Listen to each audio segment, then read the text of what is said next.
Hello, everyone, and welcome back to the Joshua Chris podcast. Today, I'm super excited. I've got a guest with me, Lisa, and we've got lots of beautiful things to talk about today.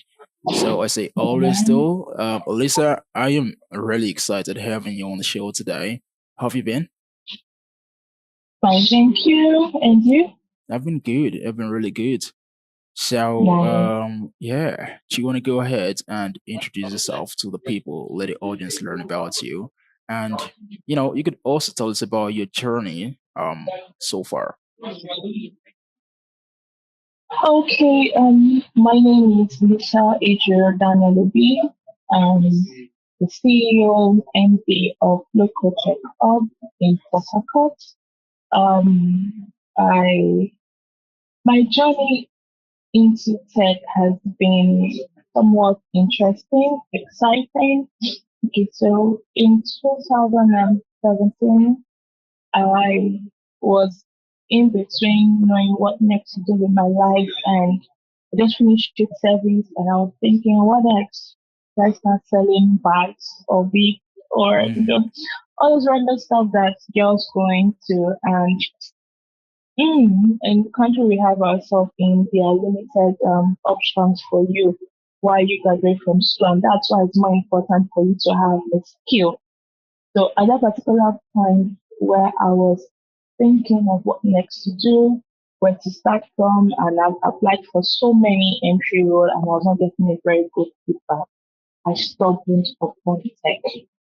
So it was like a conversation between me and a friend of mine, and she was like, "Oh, I'm going for this thing. Have you heard about front end development? That's web development." And I was like, "What's that?"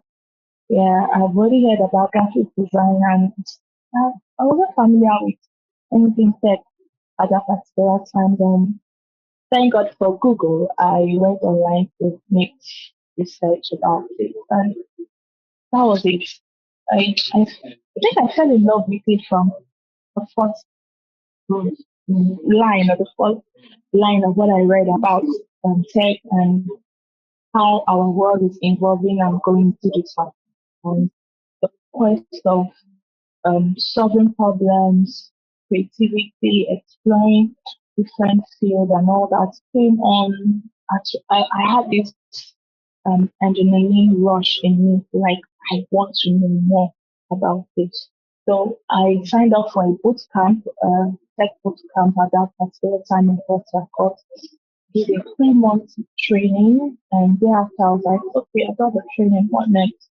So I went over to meet the boss then of the company. I told him, okay, I've learned this. I can just go home and I learned full stack web development. So I was like, I learned this. I can't just go home and sit down and I won't be doing anything. So I begged for an internship without pay. I don't mind. I just want to build projects and build my portfolio. And I was like, okay. So then I started an internship with them and I did internship for a year with them. And then it just gave me stipends for my transport and all that. And after I get, I transitioned into a full role with them as a staff. Started building projects. I said that was when my web or my tech educator started. I started training people on what I already know. All right, that's really good. So, I mean, you started off. You're in Port Harcourt right now, right? Yeah. Yeah, and I mean, that was a really good friend of yours that actually told you about tech, and you probably were in a different career altogether, but you decided to actually transition and get started, right? Okay. And then I actually read geography and environmental management in school. Yeah. So I was a teacher. So I was a teacher at that particular time, and Okay. I was actually teaching geography. And at some point, I was also teaching computer science. Okay. Yeah.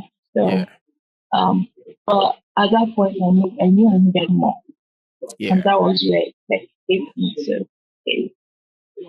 So right now, so what's your role? I know because you're the founder of Flowcode, and that's absolutely massive. I know the responsibilities. There's lots of Mhm. things for you to do.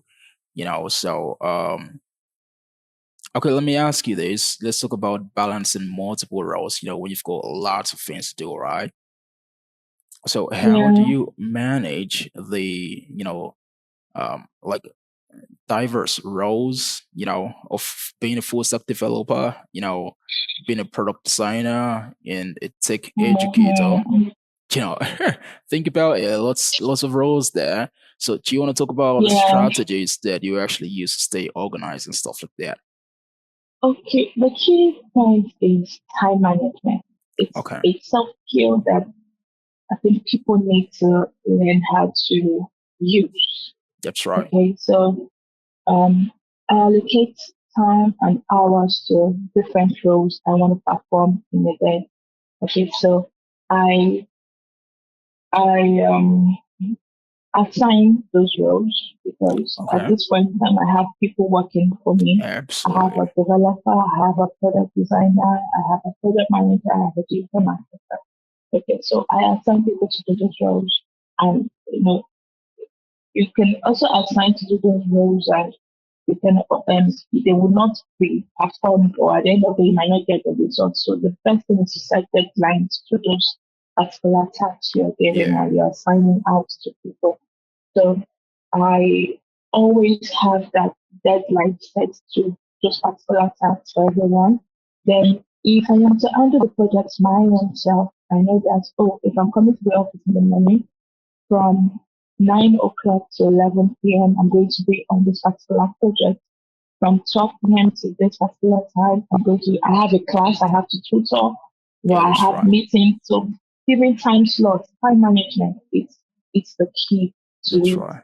Then another key strategy is having a clear distinction between tasks that are urgent, between ones that are not that important, That's how right. to prioritize those ones that are important, and Yeah. also using the right tools to manage. Like, for example, you have Google Calendar. So before this podcast, I got a pop up that, oh, I have a meeting at 12 p.m. So Yeah. that's the best way I manage myself. Okay. I mean, here's a follow-up question to that.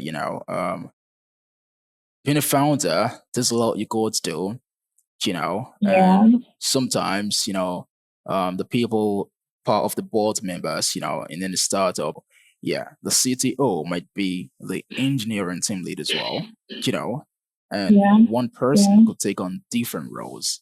So yeah, I'm just thinking about, with all of these responsibilities you have, I do know you have other people doing lots of things, but I want to know about you yeah. personally.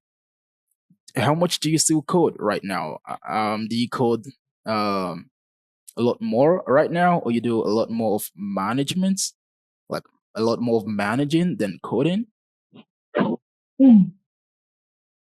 Right now it's 50-50 Oh because yeah. my startup is less than, it's up to a year. It's just Okay. 8 months. So this month we're going into will make us 9 months in business. Oh yeah. So we are just too early for, so I do most of the things myself. So Yeah. it's 50-50. I still code and I manage my business. So when I don't have much, because I don't have much staff strength yet, so most of the coding I do them myself. Then I split the work. So if the work is too plenty, Yeah. I push it out, and if one I can handle, I handle myself. I spend most of my nights coding. I can understand So, that. I can understand that. Do you want to run me through a typical day? What's it like, for you at Flowcode?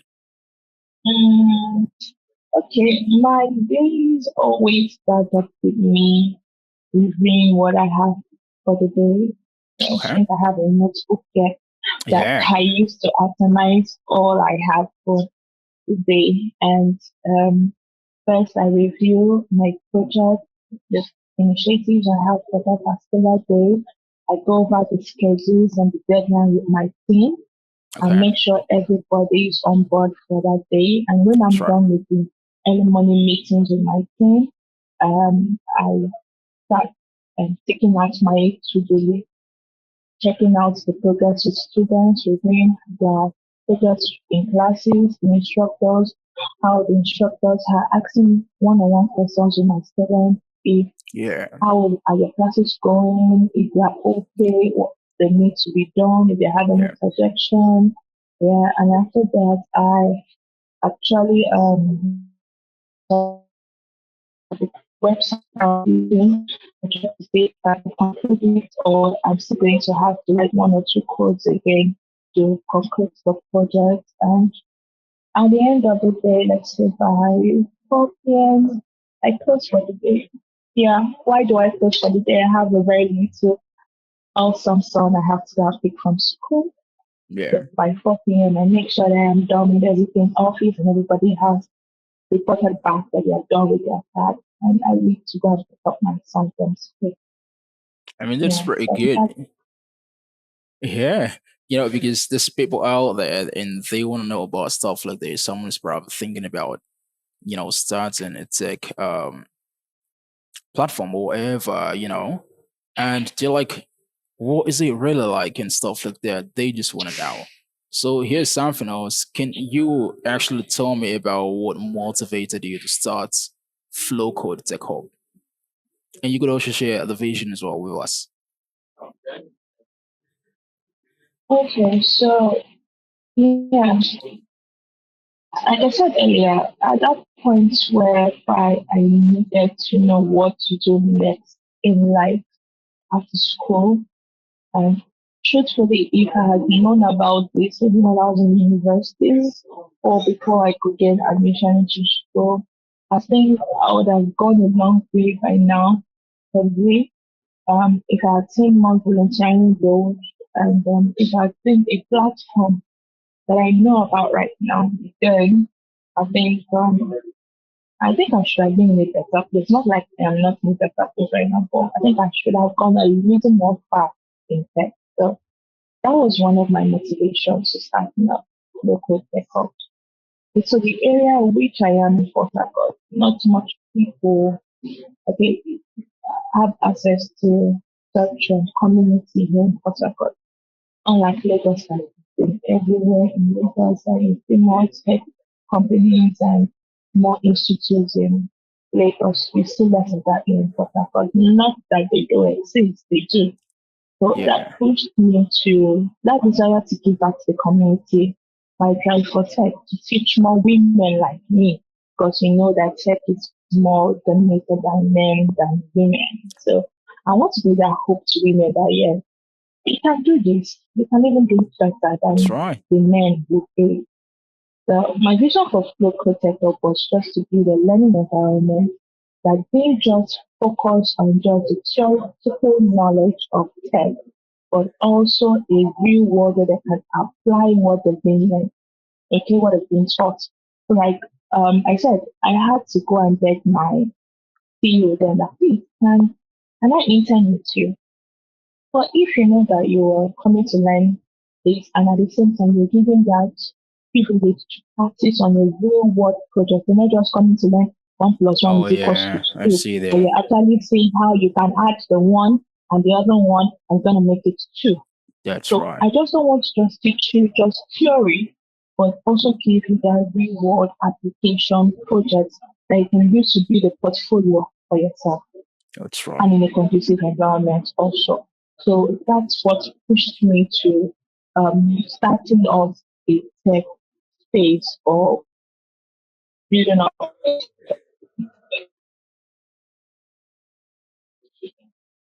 Yeah.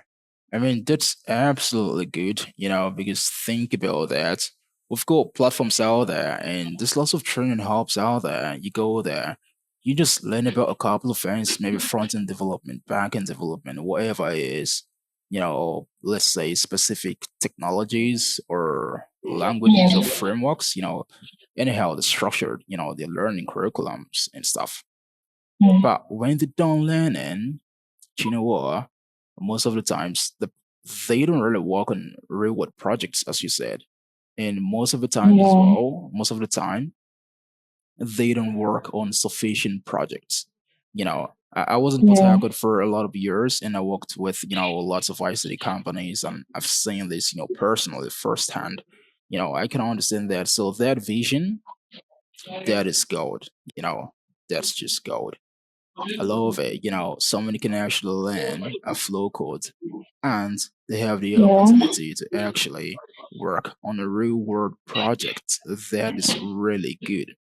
I tell people all the time that if you want to be good, if you want to be a good developer, right? When you Yeah. learn, you don't want to be on your own forever. You need to get a job. And Yeah. why do I say that? I mean, later on you might want to freelance and stuff like that, but getting a job is important. Why? You are gonna get in the midst of all the developers, all the engineers. You're gonna know how Mm-hmm. different, how to work with a team and Yeah. how How to to reason, apply exactly. how to apply these things. For instance, you might say to yourself, "Do you know what? We've got AI right now. We've got ChatGPT, we've got Claude, we've got GitHub Copilot. We've got lots of them out there right now, and Yeah. I can actually do this on my own. I do not need to be part of a community. I do not need to get a job and stuff like that. But I'm like, you don't want to do that if you just start, hold on until you've got into some level. Then you say, all right, I could start freelancing and just stay on my own. But if you're part of a Mm-hmm. team, you're gonna have more insights too. For instance, why are they using this tool for testing? Yeah. Why are they implementing this feature in this way? Because if you're a freelancer, everything, you're the judge of everything.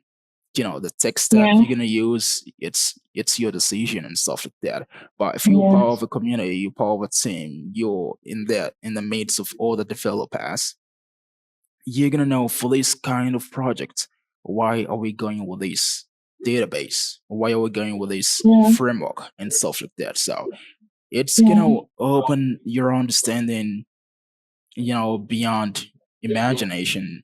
And that's really just beautiful. So the fact that Flowcode actually is giving people, the space to actually do this, I think it's really good. I think it's really good. Let's talk about some of the major challenges you face as a founder and what successes you are most proud of. Mhm. Okay, so one of the biggest challenges, Hannah. Okay, so one of the biggest ways or one of the biggest challenges that has been ensuring that local tech hub remains financially sustainable while keeping our programs accessible. So, okay, we want to run this, we want to make people learn and retain them and give them projects to work on and all that. But um, those instructors, for example, people, my staff, making the organization, they need some tenants to do that. So one of the challenges is just ensuring that we are financially stable at some points to be able to do or run with the vision that we have. Another challenge has been creating awareness as a new startup and trying to create that visibility for people to get to know us, to get to know more about what we do and all that. And creating awareness, building a community has been a big challenge for us, but one step at a time. I have people telling me that Rome wasn't built in a day and it's a new business. I That's shouldn't right. worry about it. Yeah, it's the start of the business and that's how it goes. But with Yeah. time, things are gonna fall into place. So I'm still holding Yeah. on to that, and Yeah. I'm still pushing Yeah. to say that we are meeting reasonable goals and achievements that we go by. As if before the code is a year, we have achieved the whole lot. So be able to look back at this month and say that yeah, we did something. Okay, so Yeah. in terms of success, one of the things I'm proud of is my students seeing that impacting life, seeing that people actually coming to learn from us and It's really their good. trainings have been going well. So Yeah. seeing that I'm impacting lives and people are more women are coming, both women and men anyway. I'm not doing any gender based Yeah. training yet. just women and both gender. So I'm saying I'm a person like people are learning through me. I've been able to train over 30 students so far as a startup, and That's I great. can see each and every one of them are doing well for themselves. So it's a success and a big work for me. So that's it. Yeah, that's great. I mean, I do really love the way the questions are going, because people out there, they want to know what is it like to be in the shoes of a founder in Port Harcourt, who's got a tech hub and stuff like that. And the fact that you're giving these original personal answers, it's just great. People can actually go with these and learn a lot from you, what you're doing. So yeah, Mm, thank you for that. Totally appreciate it. Let's talk about leadership and yeah. team dynamics. So, here's a question for you. How do you approach leadership and team building within Flowcode Tech Hub? And you could also talk about, practices you find most effective for fostering a collaborative environment. Okay. So with the past environments that I have worked in, I've actually worked for 7 to 8 years before I started my own. So Okay. I think I've picked out some things that as a staff or being a previous team, what I would have actually want my MDs then to do and they weren't doing, and what I also learned from them that they were doing and was actually helping us. So Yeah. okay, that has been what I've learned so far. And the basic thing about working here at local is that I want there to be more collaboration, transparency, and empowerment. I tell my staff that I know they're not going to work with me forever, but I want that if they leave my establishment to the next one, they'll be able to pick up that I learned this as a staff at local. That's right. Okay, so Yeah. in as much as you are a web developer, yes, don't just stop there as a web developer. Look at what the product designer is doing. Then something from a product designer. Not just add skill, learn about team bonding, learn how to work with each other, learn how to collaborate, learn how to go and make, oh, what are you working on? Oh, how can I help? How can you teach me this and teach that? Okay, so I like to create an environment where everyone is being seen, everyone is being heard, everybody is being motivated, everybody is contributing their own ideas. I don't turn down any ideas. No idea is stupid, no idea is crazy, no idea is sincere. Okay, so no matter Yeah. how habit out you're coming out that, I'm sure there must be something there in your head that you're thinking before that idea comes out. So it's just for you to say it out. We'll look for how to chemistry and make it work. Sometimes I create an environment where people are able to say what's on their mind. Nobody should nobody in the team should feel like, oh, I am not enough. Oh yeah. How this Yeah. person is overshadowing my ability.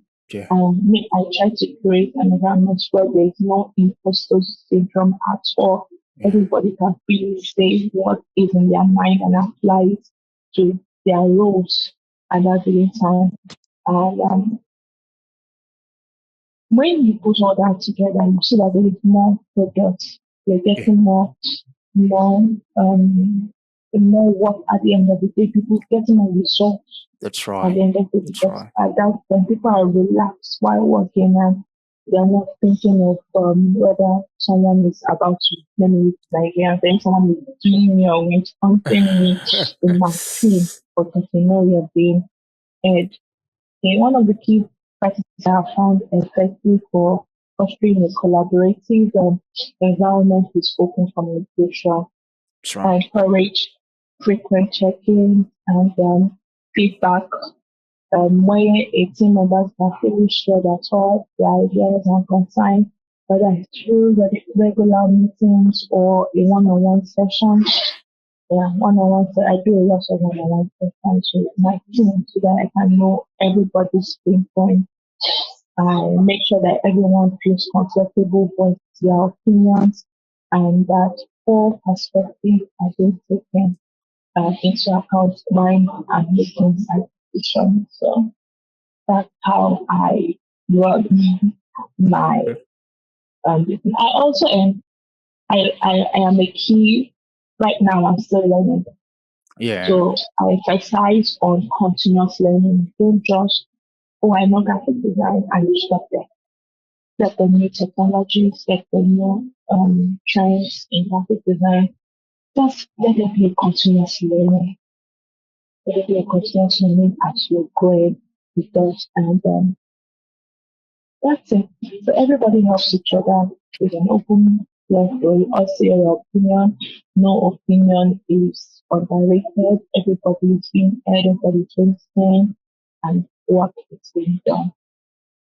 that's so beautiful. Thank you so much. Appreciate that. I mean, I learned a lot from there, and I am sure the audience they're super excited because they're getting a lot of information from this conversation. Yeah. Yeah, so I've got this question for you. It's a little bit off Okay. course, but it's still in line, anyways. So Okay.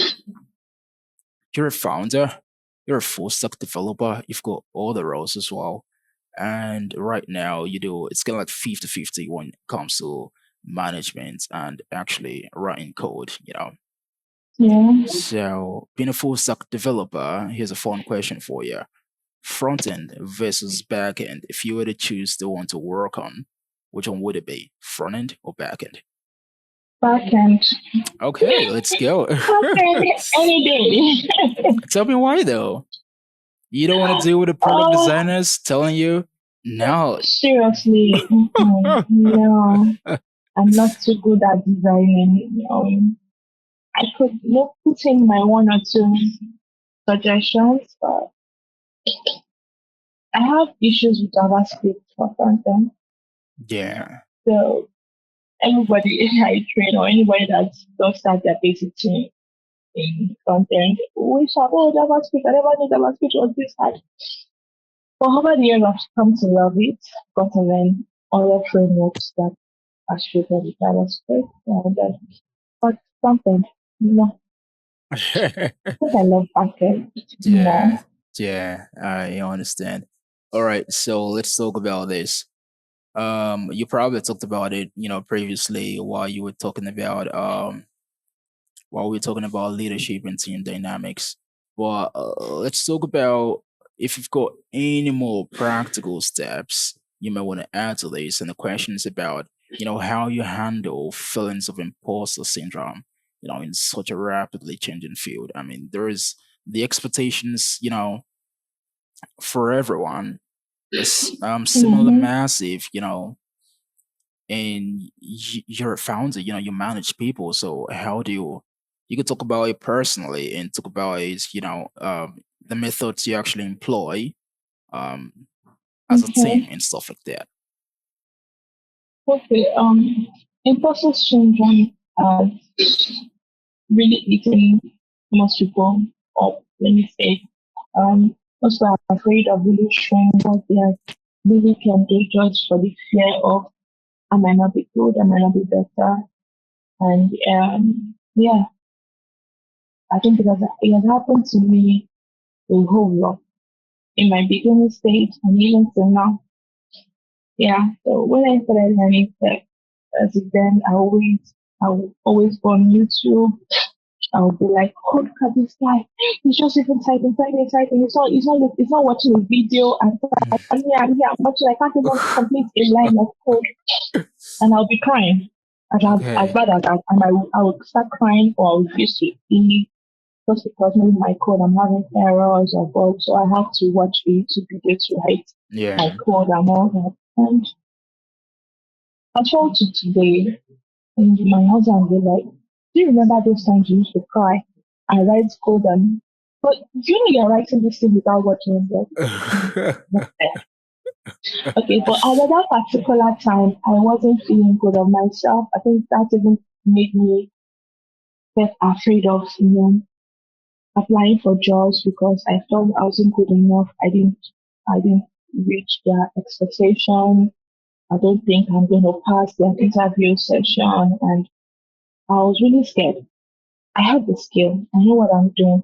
It's even a point Yeah. whereby when I apply for jobs and when it comes to the technical part, I freeze. And I can't remember anything again. I can't remember how to structure an ATM or HTML code. I will just freeze at the technical part and that's the end of my university. That was how bad it was for Wow. me. Yeah. Because I was always afraid of maybe I'm not good. I won't get it. I won't be able to pass the interview. I'll be able to get the technical. I was always fighting against myself, always feeling like I wasn't good enough. So me pull out from there is a constant reminder of why I started this, why I initially stepped into it, what my drive was to learn tech, where I want to see myself in the future. That was what kept me going. Um, the field is so vast that it's impossible to know everything, but that's okay. I might not know everything. It's fine. I might fail at the first. It's fine. It's fine. It's fine to fail. Yeah. Yeah. Yeah. But what makes you a loser is if you keep um remaining or keep putting yourself down like I can do it That's right. and you don't even try to make that happen. You want to try. That's what makes you a failure. That's right. So it's good to fail because there's no successful person. I don't know of any successful person that hasn't failed at the Yeah. first step. Yeah. It's good to be afraid, yes, but don't dwell on it.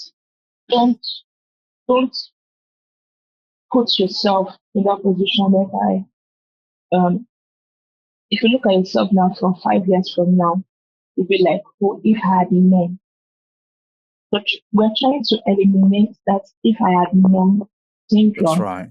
And the only time you can do that is if you can get yourself back up, just up, smile, and give yourself that positive feedback that I Yeah. can do it no matter what. If this person, if so person has done it, there's so many mentors, there's so many people I look up to and I look at Yeah. them like, "Oh, if this person can do it, if um Mrs. Sarah directly and do it.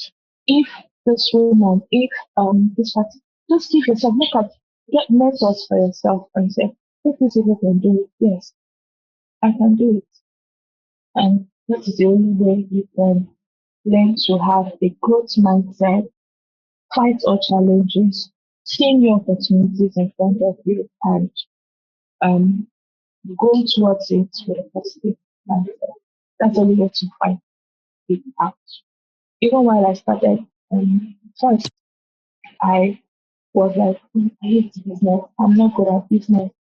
So Hmm. my husband is a very business and entrepreneur. He's good at it. But I would rather prefer working for somebody. And then I'm good at working for someone. But to start my own, I was really scared. I called my dad. I called everybody that, oh, do you think I will do? Do you think I will shop with me? I kept on hearing the same thing. Hmm. Like things like Yeah. if you've managed social company, you've done this for this, what makes you think that you can do it for yourself? And that's, oh, you can do it, you can do it, you can do it. I had communities I joined and I'm seeing women doing things like this and okay, yeah, I think I can do it. And the first month, I know my staff were like, we had about 5 students registered the first month of me starting business. That's And my great. staff was like, what are you doing? I said, I really don't know what happened. That's So great. I never thought I'll be this long in business. I thought I would have folded up by now. But it's that reassurance that there's a vision, there's a goal, and this is where I want to see myself at in the next 5 years, a couple of years to come. That keeps me going and driving. I want anyone who is feeling that same way to also put that in mind. If you have to join a community, join a community. If That's you have to right. That's have right. an accountability partner, have an accountability That partner. is right. Just keep moving. Yeah. Yeah. I mean, the way you concluded everything just so beautiful. You go into the climax there. That was really good. That was very personal and very relatable. That was really good. All right. So let's talk about this now. I've got a question for you, but while asking you this Okay. question, I do know that you, as much as you code personally and you design Mm, personally, but you've got a team, right, that you manage and stuff. yeah. So I want to know how you ensure that your designs. Now we're talking about product design. We're talking about user-centered design.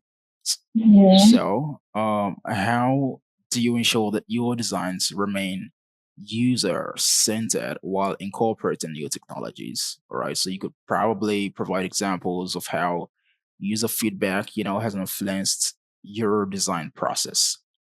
And you could actually go off here from your personal viewpoint and also talk about, because you manage designers as well, right? Yeah. And you might not be the one designing all the time. So your Yeah. designers could be the ones designing, and then you have to act as a um, project manager or product manager, Okay. together, at the same time, and talk about lots of Mm. things. So let's talk about that. Oh, okay. So, product design, I don't say it's been a while. I rather coach than design, Okay, and I okay, have so many screens of design. But how do I keep my team of product designer, making sure that their designs remain user centered, not just this is a very nice design. I oh want to put my yeah. button here, and where you're putting your button, probably a user will not even see That's that right. button at all. So ensuring that my teams or my designs remain visual and user centered is always a priority, especially when we are creating something new. No matter how exciting or innovative a new tool might be, we should always create an experience that is intuitive and valuable to the user. Okay, we don't create a design that at the end of the day the user will be like, I don't want to use this app again, I don't want to use this website again. I know I don't understand how the form works, I don't understand how this works. So how we do achieve this is by keeping the user involved throughout the entire design process, from the initial ideation to the final testing. How? Okay, so you have a prototype, right? You design a Yeah, prototype. You have a survey questions. So the first is to push out your survey questions, give the users, okay, from this surveys, from this interview conducted, we'll be able to know users' pain points, right? yeah, So these already tell us, okay, this app I'm about to do, will it be will it be useful to me? For example, I'm creating an app that will enable the user. Okay, let's look for a laundry app right now. Okay, so I want, like, if I go on my app, I should be able to, set in how many my laundry. Someone to come and pick up my laundry from the home for me and take it to um the laundry and calculate the distance between the getting to your fees and all that. Let's say, for example, that's a software like building. So, but what if it is not needed by the user? What if that's not what the user wants? What if the user wants that I want them to come to my house personally, or I want to be able to go there and okay, click in? So I might be designing something based on demand, but that's not what the users want. So the yeah, interview, the survey questions will allow us to identify the pain point of these users. And by the time we've gathered that through survey and interviews, okay, So we go back to Yeah. there are pain points we do a mapping to see how we can draft the first stage of our wireframes. All Okay, right. so at the first stage of our wireframes, we can send out the link for users to also, test and see if it's okay for them. Then go over to prototyping. And prototyping, once the first design is out, we send it a link of it for different users to work on it and see if they're okay with the design. And after that, we get their feedback, we do usability testing, we do analytics, and all this makes us to understand and see if that product we're about to launch or if that product is going to be useful enough for the users. And at the end of the day, if it's too complex for the users, if they're not able to interact with it smoothly, if based on their feedback we have to redesign, then we'll do redesign. We can also use AI tools to get more tips on what to do, and the bottom line is that let the user be able to have a very wonderful experience by interacting with that product. So there's a lot of interview, there's a lot of user feedback, there's a lot of ideations, there's a lot of prototyping, there's a lot of user stability testing going for starting point with that project. So that's it. That's how we make sure that whatever we are doing, a user will be it's actually user friendly Yeah. for whoever's going to make use of that product. Yeah. There's a lot of information there. Very practical. Very practical. Yeah. I was actually going to ask you another question. My next question was still going to be in line, to that. Mhm. But, like, I think you kind of like answered, the next question. So that's really good. So I'm going to ask you this one. Your mother and Okay. you're in tech, so, I mean, all of these questions, I've got a lot of people that actually, well, quite a number of people actually watch the show, the podcast. Of course, it's growing and stuff, but Yeah. mothers as well could be watching these as well, and they're in tech as well. You see, so let's talk about the ways that being a mother has impacted your career in tech and how you manage work-life balance.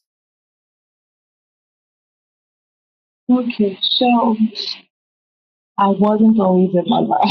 Oh yeah, I started in as I got into tech as a single lady, and eventually I got married, and my husband also pushed me a lot to remaining in tech. That's kudos. Get married to a very good person. it's That's very number good. one. Congratulations. Who is understanding? Who is always there to motivate you? Okay. There are times whereby I always thought about a career change. Yeah. Maybe something different from tech because I found it so difficult. I can't sleep at night. Maybe at night is when I love coding, like I said earlier, and I coding at night. And but when you get married, it's change. That's right. And when you have a child, it changes a whole lot. So that night where I code, I no longer code because you have a baby crying, you have to attend to your baby, you have to get some sleep for yourself so that you don't get stressed out, so they're worn out, and you still need to deliver both at work and at home. So being a mother has had a very profound impact on my career in tech, both in terms of how I manage my time and how I approach my work. So it has taught me the importance of prioritizing, patience, flexibility, um, which are skills that I've been able to put into my home life and my professional life. Okay, so motherhood has also deepened my empathy. I which I found especially helpful when working with teams and designing products. Because first, me designing products, you have to be empathetic, means feel what the user is feeling. Okay, so That's right. Yeah. motherhood has made me more empathetic. In fact, in my team, I first put myself as a mom. I feel everybody's pain. I know the situation, what particular person is passing through. I'm able to relate more better with them. Managing work-life balance has definitely been challenging too. But along the line, I've been able to develop strategies that has helped me navigate both roles. Okay. One of the key things I've learned is the importance of setting clear boundaries. If I'm at work, I'm at work. If I'm at home, I'm at home. If I'm with my child, I'm with him. So when I pick my laptop, one corner behind, I'm sitting down and I'm playing with him. I'm rolling in the dirt with That's him. really good. So you understand that he has a mom. That's right. I have a responsibility towards him as well as I have a responsibility towards my work. Okay, so when I'm at home, I am at home, I'm a mother, and I'm a wife. And in the kitchen, I have a time where I cook, get my the food ready, get my child's food. It's all it's all simple down to time management. Okay, so Yeah. I know when I'm at work, I have 9 to 4 p.m. to work, and everything I'm going to get is going to be from 9 to 4 p.m. So when I'm back home, I know I have from 4 p.m. I pick my son from school, make sure you have eaten, make sure you get home, you take his bath, you eat. I have from 5, 6, 7 to play with him and make sure he has his mom all to himself. There, I prepare dinner and and it all goes dancing with him, everything. But when I'm at work, I know at work, anything home is home. So one of the key things I've learned is the importance of that clear boundaries. When it is an area to go, I'm intentional about creating dedicated time for both my family and I best, do my best to be fully present both at home and at the office. I also lean on support system because as a mom, you are not a superwoman. You would, there are some things that I'm like, oh, I'm tired. Yes, you will be tired, you'll be stressed out. You're not a superwoman. You're not, you don't have any extra powers. Yes, you have, yes, it's when you become a mom, you realize that you have abilities you never thought you had. Yeah. But as Yeah. but then you need to be able to have a support system both at work and both at home. And I'm always conscious about that. I can't remember everything. That's why I have a PA or have a secretary. So she gets that and that's what I'm supposed to do at work. But when I'm at home, I have someone helping me at home to make sure that everything is working well at home. So you must build that support system for yourself. If not, you will crash. And when I mean crash, you crash. You're too young to be in the hospital, right? So Yeah. you're too young to also have an high blood pressure. So you have to learn how to, manage your time and dedicate some work to other people to do. I need to have that together. I know nobody can do it as better or as best as I can do it. But when the work becomes too much for you to do it, you have to assign it. Then when you've Absolutely. assigned it and they've done it, if you have to go back to it, nobody, but give people that benefit of doubt that they Yeah. can do it as well as you can do it. Um, so I think motherhood also pushed me to having my own business because tech allows you to be a freelancer, work remotely, Yeah. you know. Yeah. Also makes you fulfill your career while you're also being at home, being a wife and all that. Yeah. So that's one thing that also pushed me into tech. I want the fact that I don't want to be at work 24/7 or I don't have time for my child when I'm at work. At the time I get home, I'm sleeping, and I don't have time to take care of my child or my children. Yeah. So I learned tech for that particular reason because Okay. it gives me the opportunity to actually have remote work and at the same time be with my kid at the time they want me to be at. It's just for me to prioritize what is important at what particular time. That's that's it. So that's it. All right, that's good. It's really good.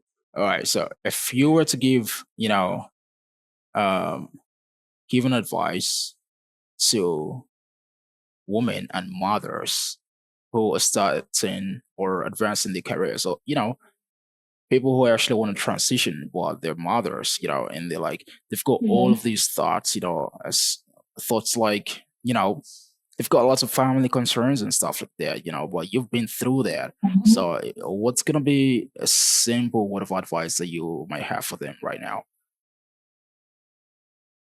Okay, the first one, like what I said before, seek support and build your network.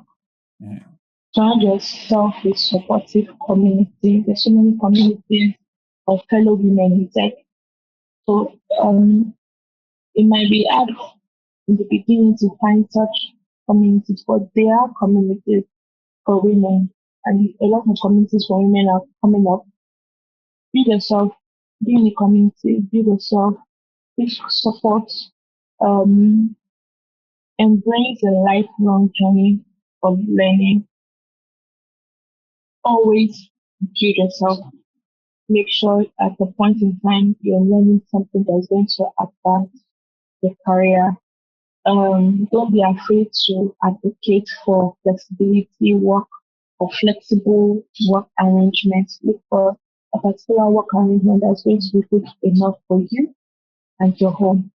For the last place I worked before I started my business, I actually opted out for an hybrid role. So it's how good you're able to sell yourself. If you, like I said before, if you're selling yourself short, the company will also look at you like that. But if you sell yourself as being bold, strong, and able to do anything, the company will also see you as that. And they'll be like, even if this person is not in the office, this person will actually meet up to expectation. So it's how you sell yourself during such interview. That was what was able to give me an hybrid role. I was able to go to work 2 times in a week, and the rest of the days I work from home and I still meet up to deadline. So always advocate for flexibility. Make it known from the beginning that you're looking out for an hybrid role or a remote role. Set clear boundaries. When you are at work, know you're at work. And if you are actually going to carry work things home, make sure you set the family first before you start working on such things. And take time to rest. Rest because you need to rest. Yeah, All that's work right. and no play makes that a dull boy, so you need Yeah. to rest. Okay, so as I was saying, celebrate yourself, celebrate your accomplishments, no matter how small it is, recognize your progress, and that will help you to boost your confidence. Don't downplay your achievements, don't downplay anyone. Each step is very significant to your growth and your career. Um, Whether you're seeking a promotion, a raise, a new responsibility, advocate for yourself, be confident in your skills and what you bring to the table. Like I said before, you're the one that will present what the employer or what the other person at the other end is saying. So if you project that you're not capable, if you project that you're not confident, they'll see you're not confident enough to handle the role. But if you project a confident, capable, they'll be ready to discuss your contract based on your own terms. So you'll be able to give them your own terms of working and they'll be good with it. And always seek for mentors and also support other people. So Yeah. they say we support, we grow by helping each other. So once you're able to see one person in the field, you can help that person out and you also look out for mentors too. that you can also reach out to. So that is that's All what right. I say. But remember that everyone's path is unique, Yeah. and it's okay to take your time. Trust your instinct, stay persistent, and don't hesitate to reach out for help when you need it. That's just it. There's a lot to unpack there. Like there's so much there. It's really good. So, I mean, tell me about the best career advice you've received and how it influenced your professional path. Okay, that's what is going on. Okay, the best career advice I've received is, I said it before, always embrace your failure because your failure is part of your journey. Okay? Earlier in my career, like I said before, I was afraid to take risks. I was afraid to step out of my comfort zone because I was afraid that people would see that I'm not good enough or would find my mistake. But however, I was encouraged. I had people, I had mentors, I had senior colleagues, I had senior full stack web developers that I had a lot of experience in this field, and I was able to learn from their own experience, um, from their own mistakes too.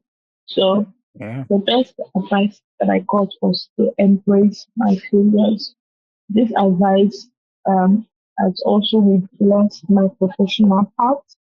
I've learned that each failure offers an opportunity for you to grow, That's right. refine your skill or refine my skill, Yeah. and develop resilience. That resilient spirit of never wanting to give up, no matter what. So, I mean, this is the if right you're place. working on a Yeah. project and the project is Okay.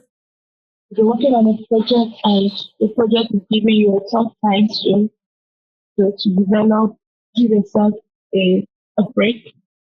But still go back on it. The first step is always not so good. But if you keep on trying, you find out that yeah, it's working out the way you wanted it to go. Yeah. Yeah. I mean, so just having answered that, what kind of impact or legacy do you hope to leave in the tech industry? You're a founder, you write code yourself, and you do other things. So Yeah. tell us about it, and how do you measure your success in your career, and also tell us about the kind of impact or legacy you hope to leave in the tech industry. I hope to leave a lasting impact in the tech industry by promoting inclusivity and accessibility. My goal is to my goal is to contribute to a landscape um, where diverse voices are not only heard but are actively shaping the development of technology. So I aim to create pathways for both women and men, okay, and build with immortal communities whereby everybody's voice is being heard, everybody's opinion on how to move tech forward, how to build that digital future that we are looking to or we are looking to build. I want to inspire the next generation of tech leaders by showing them that they can strive in in this industry regardless of whatever they learned in school, regardless of their background, regardless of where the environment they grew up in, that they can actually make it in tech. Okay. And on the other Yeah. hand, I also measure success by stories and feedback I receive from individuals whose life have been positive influenced by our work. Um, so when I'm able to hear, wow, I love Flowcode Tech Hub. Yeah, I learned from there. Wow, that place is very conducive and they are very, very easy to reach out to. That positive feedback gives me the sense of, yeah, what I'm doing is actually right? So what I'm doing is actually good.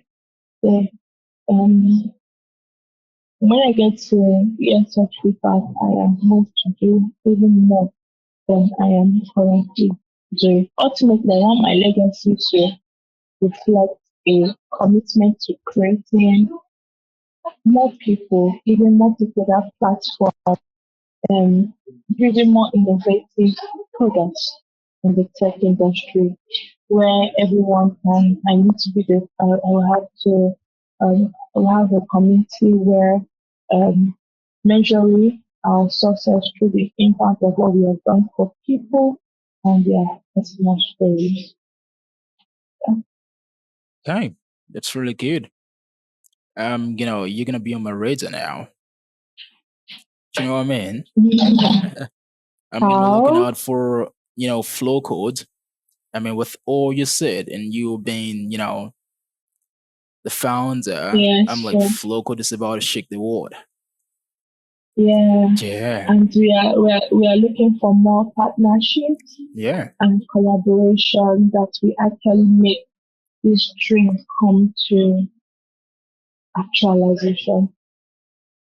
that's right. All right, let's go a little bit technical. Then I'm gonna ask the last question. So Okay. let's talk about what has been the most challenging projects you've worked on, and talk about what you learned from it. You could come from whatever side you want to come from, technical or non-technical or whatever. But let's talk about the most challenging project and what you learned from it. Okay, so far so good at Flowcode. We've not really gotten any challenging product like that to build. Yeah, it, it's still more or less the softwares and hmm, challenging product. Has any of them been challenging? Hmm, not really. Not really. Not really. Anyway, if we have any challenging product, because I don't think we have gotten anyone so far, Okay. um, we'll have to, like my team and I, if we have any challenging products in future, we'll Yeah. have to sit down and really look at that product very, very well and see if it's something that we can build. That's one. And even Yeah. if it's something we can't build, Okay. we're going to come up with questionnaires, meeting Yeah. the users one on one and ask them how this product is going to be of good help to them.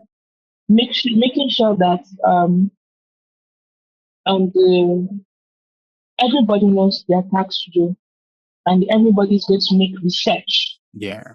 on how to make that task work. So there are always resources online. Always there are people. There's no. I don't feel that there's any new challenge or there's any new problem that hasn't been solved by somebody online. And but if for you to look for those resources and look at what they did, even if it's not exactly, but like someone have had that similar problem before, and you can actually look at it and put it into your own design, put it into your own code, and tweak it and look for a way for it to work. Okay, so Yeah. um, making use more of users' iteration, means saying that whatever you're creating, it's like we said earlier before, it's more user friendly, is it's more user centered design than just being there. And at the end of the day, once this product is launched, it's not marketable. At the end of the day, nobody wants to make use of the product. So, um, effective communication, collaboration among team, regular checks in, feedback, encouraging open dialogue, um, will allow us to address any challenge that we have um, in any product or building anything in the near future. All right, that's good. I've been listening to I was checking out these podcasts on YouTube with Mark Zuckerberg, and he was talking about lots of, it was titled the Mark Zuckerberg's future or something like that, and he talked about this project he's been working on for 10 years now, and Yeah, well, your answer was really great. I was gonna go off course there because I'm just a little bit fascinated right now about AI and stuff like that. But that could be another yeah, day's talk. All right, so yeah. okay, so let's talk about. I mean, you already answered this question a little bit. You talked about time management. You talked about all the things, team collaboration and stuff like that. So, what soft skills do you believe are crucial for success in the tech industry, and how have they played a role in your career? Um, yeah. So, as much as technical skills are important in this tech industry, such skills are equally crucial for success. And without the soft skills, I don't think you'll be able to work in an environment, in a workspace, or even if you're remotely, you'll be able to work with teams. So I believe for anybody who is going to be transitioning into tech or is going to have a career in tech, I believe they should have the skills, which are one, communication. Effective communication is fundamental because when you're working with team, if you have a team of product designers, team of developers, team of product managers, you have to be able to communicate your ideas. Okay, so Yeah, communication is one. Um, it This skill has enabled me to be able to advocate my ideas confidently. Um, I was once in a team before as a junior developer, and I think I learned a whole lot while I was on that team. If I was afraid of meeting my senior, even my seniors, even some of them that didn't know me, most of it sometimes come over. But it doesn't really mean that you have so much experience you won't learn from your juniors. Okay, so if it's all they come back to learn what the juniors are learning, they might be able to use the new technologies than you. You like when I learned maybe when I learned version 2. And now the ones ahead of me are already in version 6. So there are new technologies, new trends. Doesn't mean you won't learn from someone who is younger than you are. And those that are younger mean you won't learn from those that are higher than you. But effective communication helps you to pick one or two things from a team or from when you're doing a yeah, presentation or when you're doing a conference. Then adaptability, the second step is constantly evolving, and being adaptable is the key, one key thing that you must have. You must be adaptable, you must be flexible, you must be able to learn the new technologies that are emerging from being just only what you know. It shouldn't be just only what you know. You should be able to get some other key technologies too that are also evolving. It's going to be an opportunity for your growth. You're able to use it to build more innovative solutions that are going to meet user needs. Another one yeah, is problem solving. Okay, so you must have a passion to solve a problem. The ability to approach problems creatively and analytically is an essential skill you must have in tech. So if you don't know how to solve a problem, if you don't know how to find what someone is going through and give a solution to it, it might be a little bit dicey for you when you're coming into tech. So one of the skills you must learn is problem solving. Another is empathy. Must be able to, you know, understand the user needs, their perspective. They have to be harder. You must be empathetic towards the user. Then lastly, collaboration. Tech is all about collaboration. You have to collaborate with other people within a team. You have to um, be able to collaborate with other people on a project. So if you're not able to um, properly, if you're not able to properly collaborate with other people, you have like I've heard some people have issues working with other people. In tech, you must not have issues working with other people because you don't know it all. You need to collaborate with Absolutely. other people. I prioritize creating a culture of trust and open communication within my teams, so which foster creativity and encourage everyone to contribute their own ideas. So these are the soft skills I believe you must have while you are coming into the tech industry. Communicate, be adaptable, have a mind to solve problem, have be empathetic, and always be up for collaboration. All right. Great. All right. Tell me, either personally or as the founder of Flowcode, what is the next big leap or goal you're working towards in your career? Hmm. Okay. Is there an upcoming project that's probably gonna surpass ChatGPT? I'm just asking. I hope one day we get that. Uh, I hope one day we're able to build more AIs that will think like humans, right? Mhm. That GPT is almost there. ChatGPT as AI. Let me not just use because there are so many AI tools. AI as if I had AI when I was in university, oh my god, probably I would have had 5.0 over 5.0 GPA. Probably. But AI is crazy right now, and it has been a whole lot. It's helped people.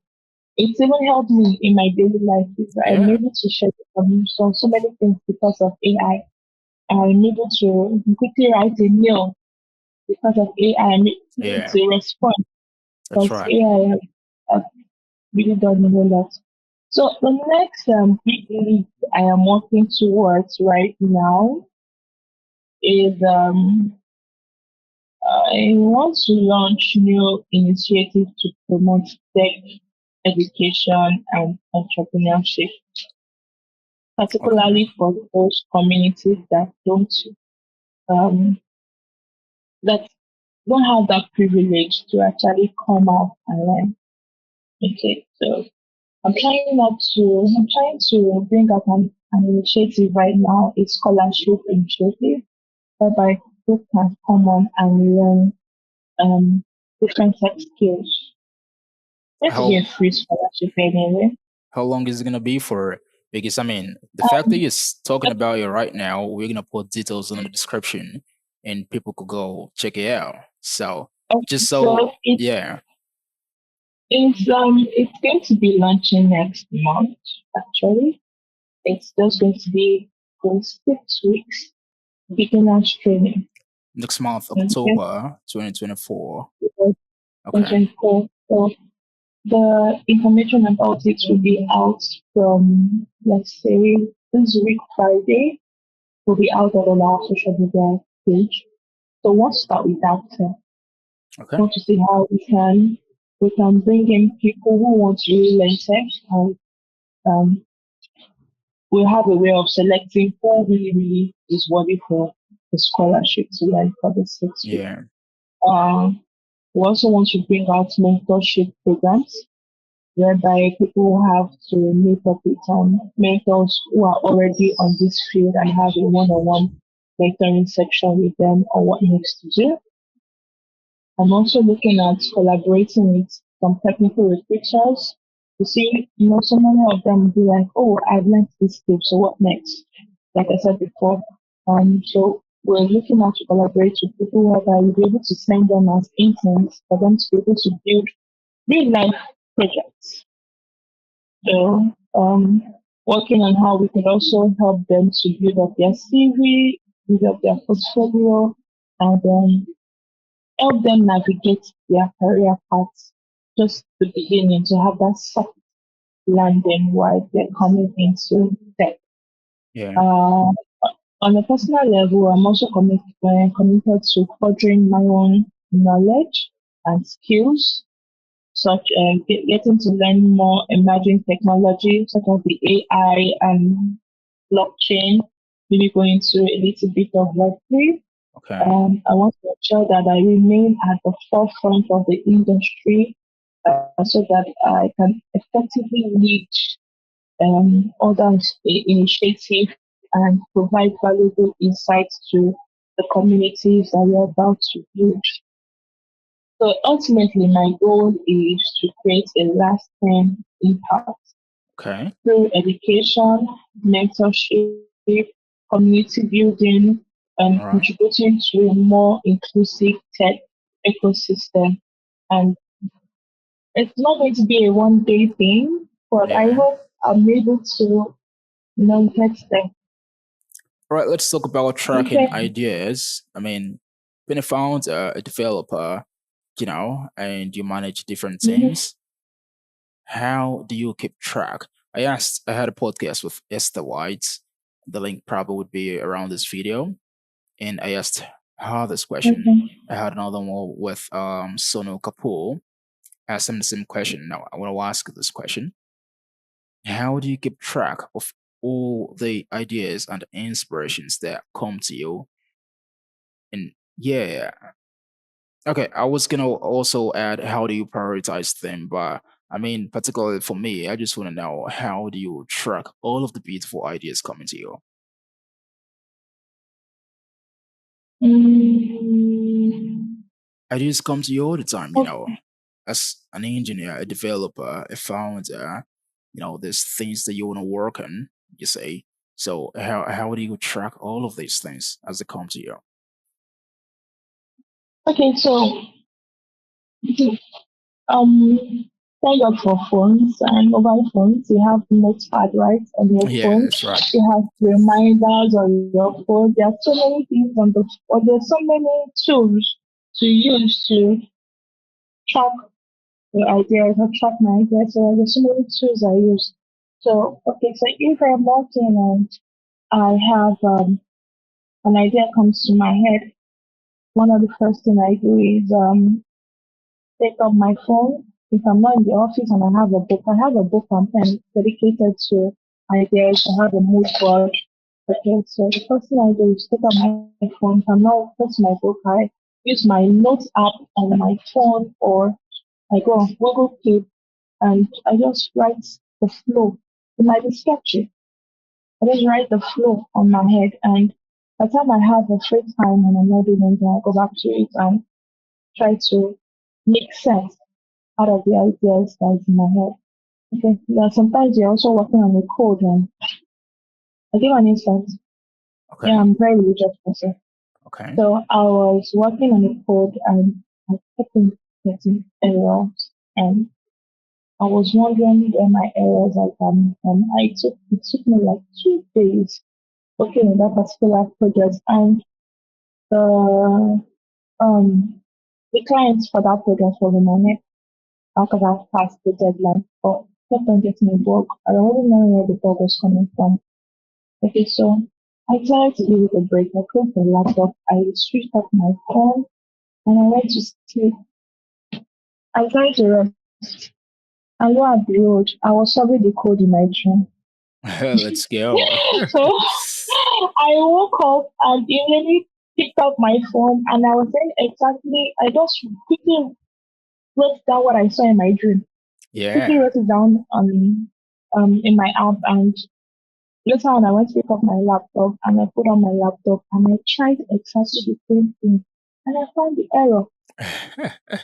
So I don't know how, would I say it's divine? I don't know how it happened, but at that time, the solution to the problem just popped in my head and Yeah. subconsciously I jumped about it. And Yeah. when I woke up, I was able to find why I was having that particular bug in my code. So I always have a note. I have a note filled with all my ideas, most of the times, most of the errors I happen, most of the time collaboration, like I said, if I have an idea, I speak to other people and tell them, "Okay, this is the idea that I have. get their own knowledge about it, write it down, and see how it can be developed. All right. It's really good. I mean, we've come to the end of the podcast for today. I want to say a big thank you to you, Lisa. Thank you for your time. Thank you for coming on the show. I totally appreciate it. Do you have any Thank final you. words? Okay, so when you came up to me telling me about the podcast, like, Okay. oh, you're going to be on a podcast and all that. Well, we don't have tech podcast anyway. I hope this is a very good one you're doing. Um, I hope people are able to see your channel and learn more about tech from them. Yeah, this industry is big and people need to find out more information on how to successfully navigate into this industry, whether as a founder or just having tech as a skill. Okay, so the great one you're doing, Josh, Thank further. you. Thank you. Appreciate it. All right. Okay. I always ask my guests this question. Do you know what the question is? At the end of the podcast What's recording, it? are you subscribed to the channel? Yeah, definitely. Awesome. Gonna subscribe. I'm gonna repost and just make everybody know that I was on the podcast. Yeah. Yeah. All right. You want to tell them to like and subscribe to the channel? Please like, share, and subscribe. In fact, start from subscribe, liking first, and after you like, you subscribe, then you share. Let's go. Let's go. Thank you, Lisa. We had a beautiful time today and I appreciate Then you you a lot. To have a yes, beautiful rest thank of your you. day. And probably, next time we're going to have another, thing to talk about, another podcast, something like that. It could be Yeah, topic I'll based, I'll I'll be so glad. Yeah. Yeah, Yeah. All right. Thank you again and do have a beautiful rest of your day. thank you too. Bye. Bye.